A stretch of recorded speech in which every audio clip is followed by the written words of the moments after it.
This is VOA Africa.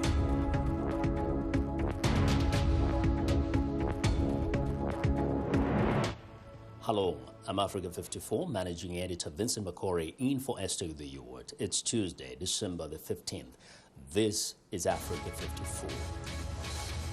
Due to the global outbreak of COVID-19, Voice of America is taking every necessary precaution to safeguard its employees, so our broadcast will look a little different today and in the near future as we, out of an abundance of caution, reduce our staffing at VOA headquarters here in Washington.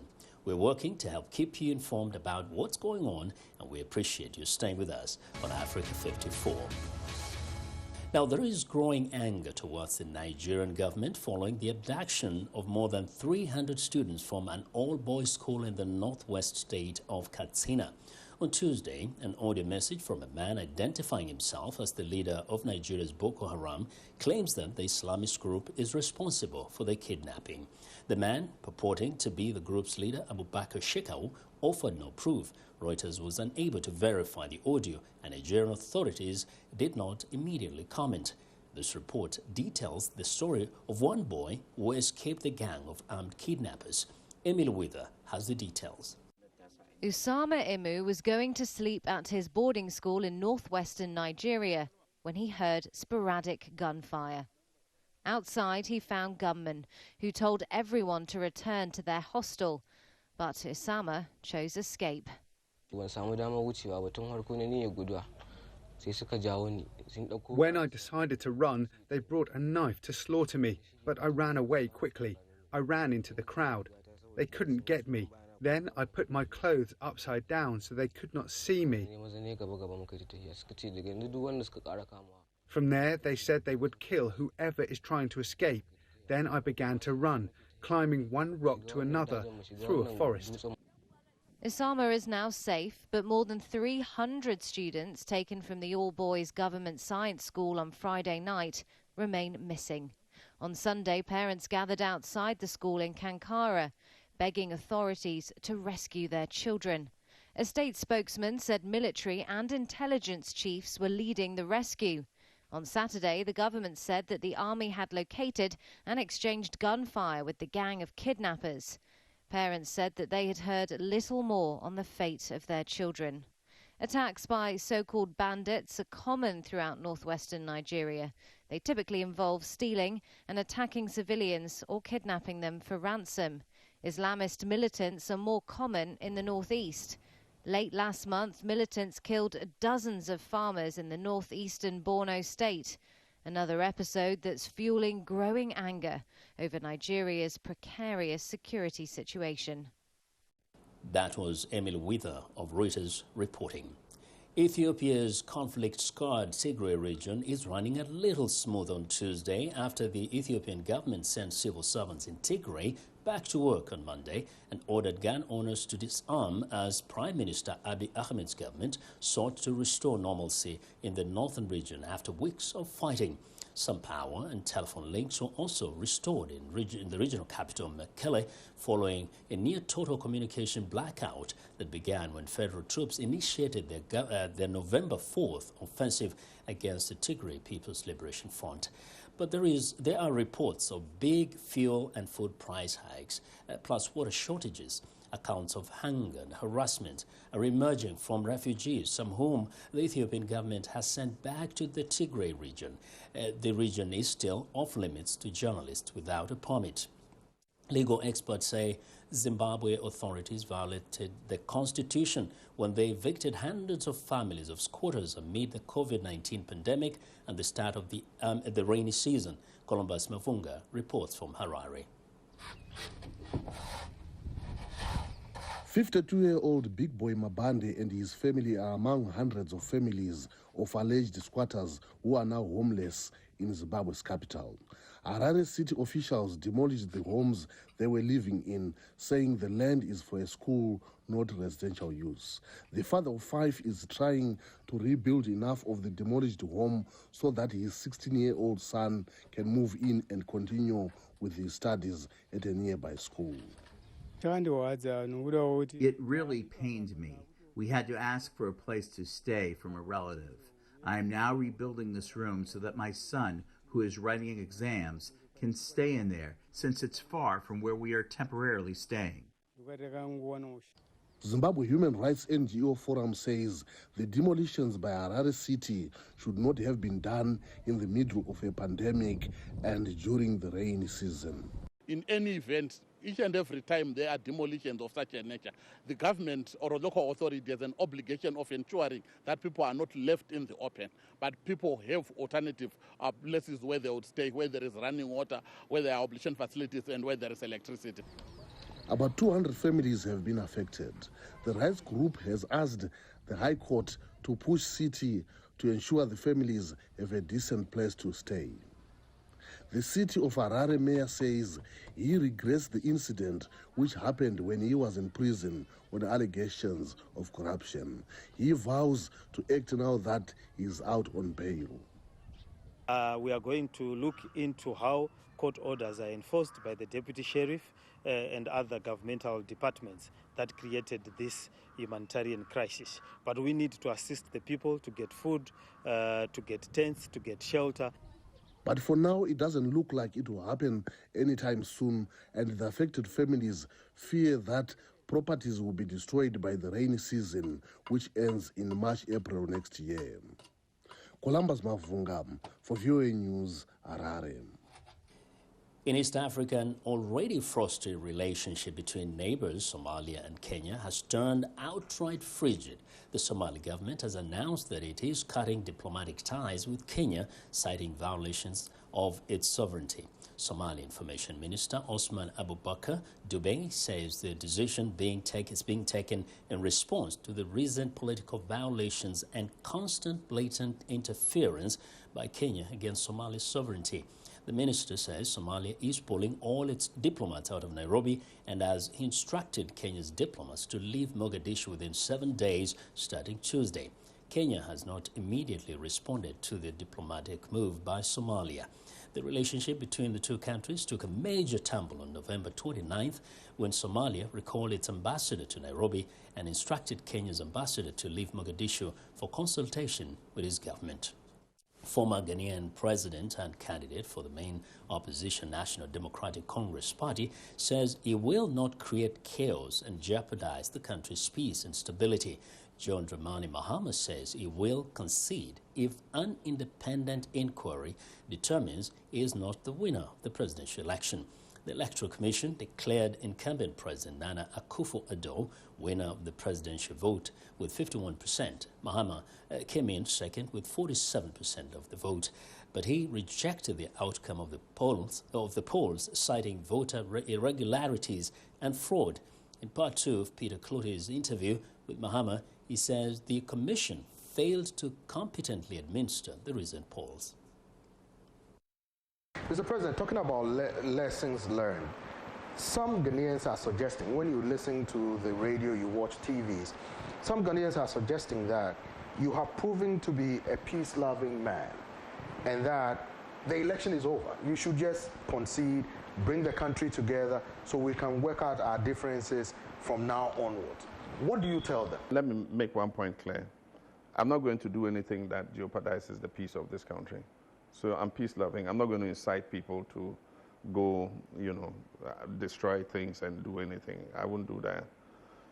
I'm peace-loving, but I think that we've reached a point in our democracy where we need to establish the principles of our democracy and make sure that we uphold them at all times. Nana-Addo, in his period in office, has shown that he's not willing to abide by democratic principles. Why do you say that? I mean, a lot of the things he's done over the last 4 years, show clearly that he does not believe in, democracy.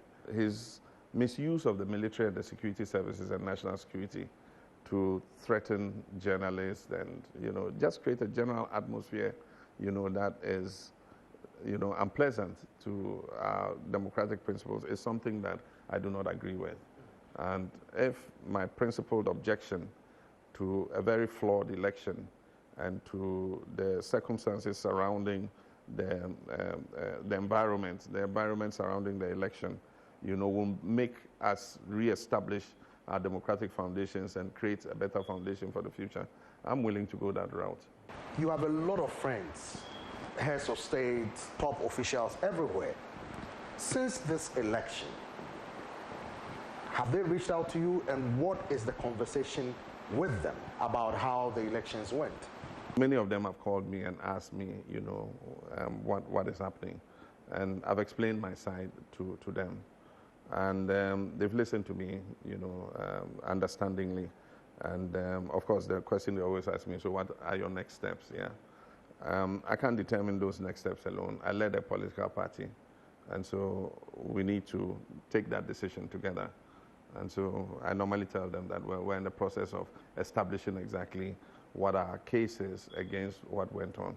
And at the appropriate time, we will put that out. So, Mr. President, what is your relationship with the current president? Because I saw you at the peace signing days before the election. You guys were chatting jovially. What would you say is the current relationship between you and the current president? Well, I haven't spoken to him or seen him since the peace pact we signed. Yeah, so I wouldn't know how he feels towards me. But for me, he's the incumbent president, yeah, and I don't have any animosity against him. So, Mr. President, what will be your message to the people of Ghana based on what you have seen, what you have gleaned, the evidence that you have seen, and the independent inquiry that you and your party seek? Our electoral rules give us 72 hours within which to declare results. The first thing I noticed was wrong was this Electoral Commission came out and said that they were going to declare results within 24 hours. And I cautioned them, and I said no. I mean, if you look at the collation process and what goes into it, you need to do a thorough and accurate job of crunching the numbers. And so don't set yourself a 24-hour, deadline, because it gives us 72 hours. It gives us enough time to check and cross-check. And you must not sacrifice accuracy and thoroughness, on the altar of speed to declare results. And that's why they've made all these mistakes. Mr. President, your final words to the people of Ghana, West Africa, and to the entire world. My final word is that democracy is our best guarantee for unleashing the creative potential of our nations, because it creates the environment for people to be able to participate in how they are governed. And we need to take it seriously and make sure that we get the tenets of our constitutional rule and democracy right. When presidents start to use the military and the security services to oppress their people, we shouldn't think that they are oppressing just their political opponents, but they are oppressing the whole nation, because if a citizen is oppressed, it comes to our collective oppression, because it's him today, it's you tomorrow. Well, that was VOA's Peter Cloete interviewing former Ghanaian president and candidate for the main opposition National Democratic Congress, John Dramani Mahama. Ugandan opposition presidential candidate Robert Chagulanyi, popularly known as Bobi Wine, says the country's electoral commission should also invite President Yoweri Museveni to explain why the president continues to draw large crowds during campaign appearances despite COVID-19 regulations. The Electoral Commission has subpoenaed Wine and another opposition presidential candidate to explain why they continue to break COVID-19 regulations and hold large campaign rallies. Joel Senyonyi, spokesman for Wine's National Unity Platform Party, says Wine feels the Commission is applying selective justice when it comes to enforcing COVID-19 guidelines. We are excited to hear what you think about Africa 54. Join the discussion on Facebook. The address is Africa 54. We're also streaming our broadcast live on Facebook. Please watch and share our show with your friends. Also, check out our headlines 24/7 on voaafrica.com. Still to come, we'll find out why a global beauty brand is giving grants for basic and clinical research on African skin and hair. We'll be right back. Health, wellness, sport, beauty, medical breakthroughs. Healthy Living cares about your well-being. What are the main health concerns in Africa and around the world? Find out the latest on coronavirus. Connect with our experts and ask them questions. How long does the virus stay? Join me, Linor Mudu, in Washington every week on Healthy Living, right here on VOA.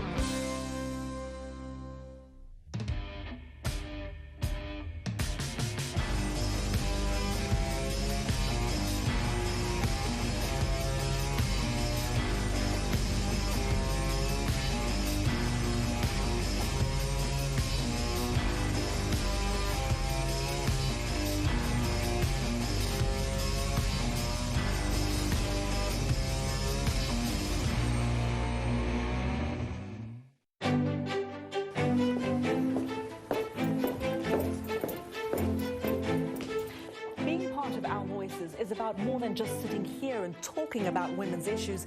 It's about listening to them and bringing their opinions to the table and making sure their voices are heard.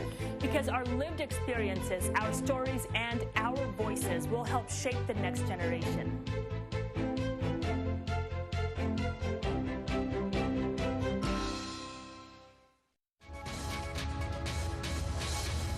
Doses of the federally approved coronavirus vaccine continue Tuesday after the first shots were administered to frontline healthcare workers in the United States on Monday. That signals what health officials call a significant turn in the fight against the virus that has claimed more than 300,000 lives in the U.S. alone. VOA's Yesusame Oni has more.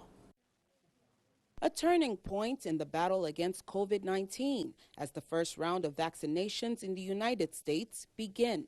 After witnessing the suffering and deaths of COVID-19 patients, ICU nurse Sandra Lindsay didn't hesitate to be the first in line. I hope this marks the beginning to the end of a very painful time in our history. The vaccines come at a critical time as the U.S. passes 300,000 COVID-19 related deaths. The pandemic continues to overwhelm hospitals and devastate the nation's economy. But with the first shipments of the recently approved Pfizer vaccine arriving at 636 sites across the U.S. and a second vaccine slated for FDA approval later this week, Health and Human Services Secretary Alex Azar says hope is on the way. As we speak, vaccine is arriving at sites and in trucks and planes owned by UPS and FedEx to bring these life-saving products to the places where Americans will receive them. This weekend's shipment of vaccines is 2.9 million doses, enough to vaccinate 2.9 million people. Starting off the mass immunization campaign are those considered at highest risk, such as healthcare workers and nursing home residents. Vaccinations for the general public are not expected to be available until late spring 2021. Enough time, experts hope, to persuade the skeptics. The existence of the vaccine alone does not end a pandemic. What you need a population willing to accept the vaccine. The pandemic's devastating reach goes well beyond the U.S. population, hence a need for a multilateral approach to ending it, says infectious disease expert Dr. Bill Petrie. We're not going to control this unless we have all the countries in the world vaccinated. Otherwise, we're just going to have continued outbreaks, continued problems. Several countries, including the United Kingdom and Canada, also have authorized the Pfizer vaccine. And the World Health Organization reports there are more than 50 COVID-19 vaccines in human trials around the globe. Each vaccine, experts say, would be welcomed in the race to end this pandemic one needle at a time. Jesus Samaoni, VOA News, Washington. For some in the United States, the race for a COVID-19 vaccine brings back memories of the infamous Tuskegee study, a 40-year experiment involving hundreds of black men in America's South. It has been described as a shocking and shameful chapter in American medical history. It happened decades ago, but its horrors and consequences are still felt today. VOA's Ayen, Deng, Bior explains. This was a secret government experiment launched in 1932 in Tuskegee, Alabama. And at the time, this area had the highest rate of syphilis in the country. Scientists recruited 600 black men for the study and told them they were getting treatment for bad blood, which was a local term for a number of conditions like anemia, fatigue, and syphilis. The men were promised free transportation to and from hospitals, free hot lunches, free medical treatment, and a free burial. 2/3 of the study participants actually had syphilis, but doctors never told them they had it and never treated them for it. And when penicillin was discovered as a safe and reliable cure for syphilis, the drug was deliberately withheld from participants, so scientists could study the effects of untreated syphilis in black men. This study and its horrors continued unchecked for 40 years. Many of the men suffered damage to their vital organs, and some died. In 1972, the Associated Press exposed the unethical experiment after one participant brought the story to a civil rights lawyer. That's when the study was finally shut down. The man sued, resulting in a $9 million settlement. In 1997, then U.S. President Bill Clinton formally apologized at a special White House ceremony. I am sorry. A group of survivors traveled to Washington to accept the apology. But the legacy of the Tuskegee study remains to this day. We're also seeing what's known as the Tuskegee effect, which experts and civil rights advocates say go to the heart of many Black Americans' long-standing mistrust in the healthcare system. Much has changed since the Tuskegee study. Under the 1974 National Research Act, medical researchers are held to the highest ethical standards, and the law guarantees that safeguards are in place to protect research volunteers. Healthcare advocates for Black communities also point out there's a very important difference between anti-vaxxer groups, who often spread disinformation, and Black Americans who have a very real and justified skepticism of doctors and researchers. They say one way to build trust and confidence is for government, doctors, and medical researchers to prove they are trustworthy.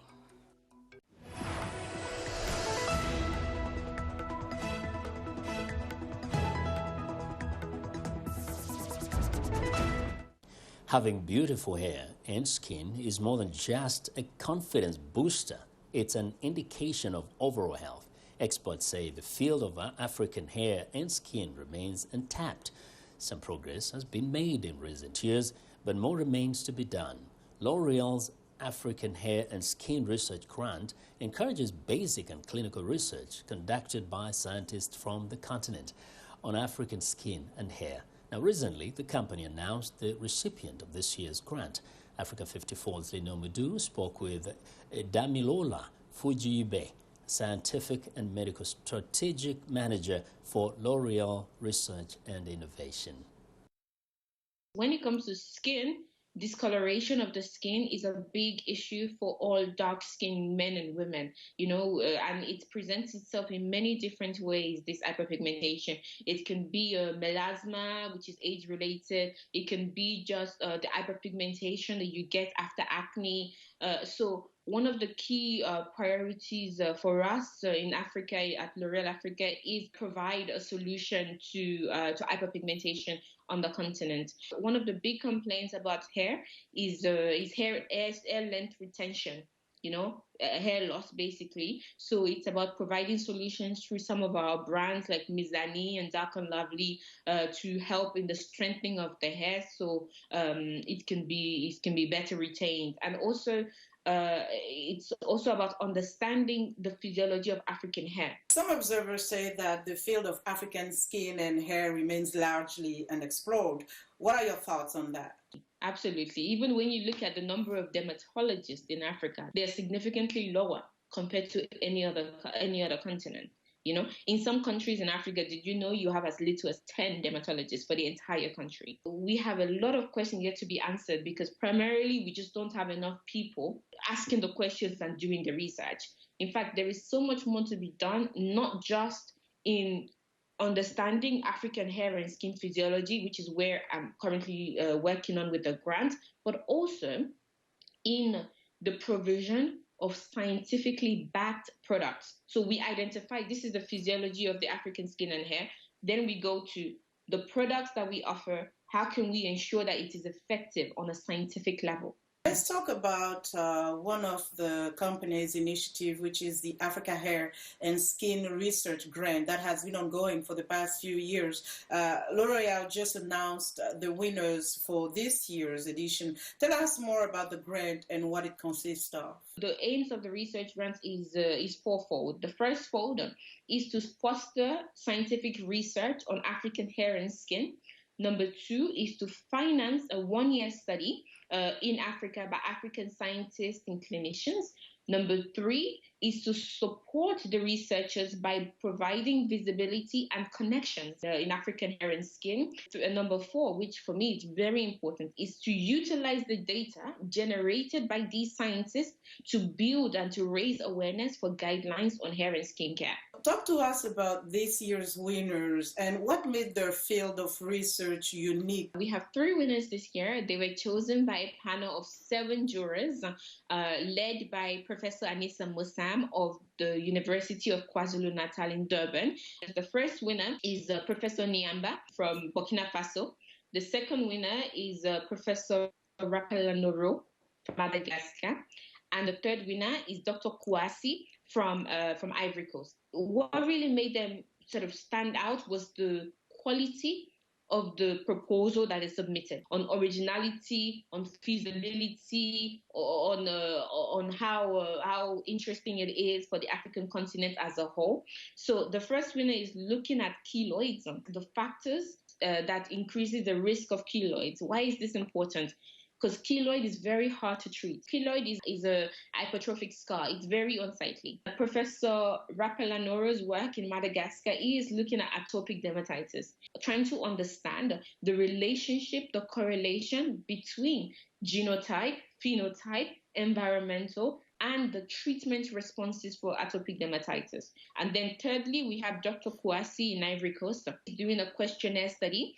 And the questionnaire study addresses what are the risk factors that can make somebody more susceptible to acne. Any expert working on African hair and skin should continuously document what they see in the clinic, in the research world, so that we can learn more about our skin, so we can learn more about our hair, because I do believe that it is with this documentation of the science, of the physiology of African hair and skin, that we will be able to provide and produce more targeted and effective solutions for the issues concerning our population. Damilola Fajuyigbe, thank you so much for joining us today. Thank you so much for having me.